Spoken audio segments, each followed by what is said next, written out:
Ukraine যুদ্ধ বন্ধ করতে পুতিনকে আহ্বান জানালেন নরেন্দ্র মোদী। ভারত রাশিয়ার সম্পর্ক বিশ্বাস আর শ্রদ্ধার ভিত্তিতে তৈরি বলেও মন্তব্য করেন তিনি।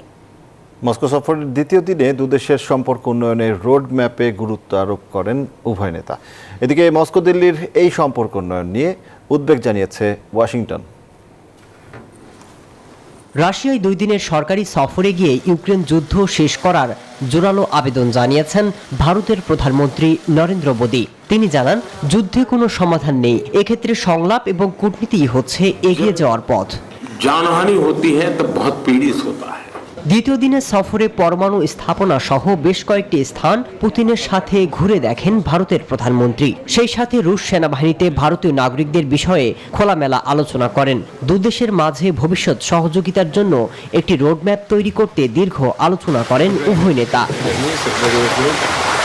প্রবাসী ভারতীয়দের সামনে বক্তব্য রাখার সময় তার মুখে উঠে আসে ভারত রাশিয়ার বন্ধুত্বের প্রসঙ্গ।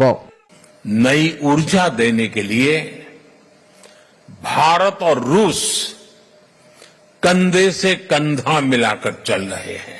তবে দুদেশের সম্পর্ক ভালোভাবে নেয়নি যুক্তরাষ্ট্র, এ নিয়ে উদ্বেগ প্রকাশ করে ওয়াশিংটন। ভারতের সঙ্গে রাশিয়ার বন্ধুত্বে ওয়াশিংটনের উদ্বেগের বিষয়টি আমরা স্পষ্ট করেছি। দিল্লির প্রতি আহ্বান, জাতিসংঘের সনদ মেনে ইউক্রেনকে যুদ্ধ নিরসনে পুতিনকে পরামর্শ দেওয়ার।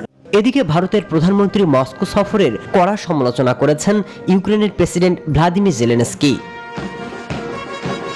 মাসুদ রানা, নিউজ 24।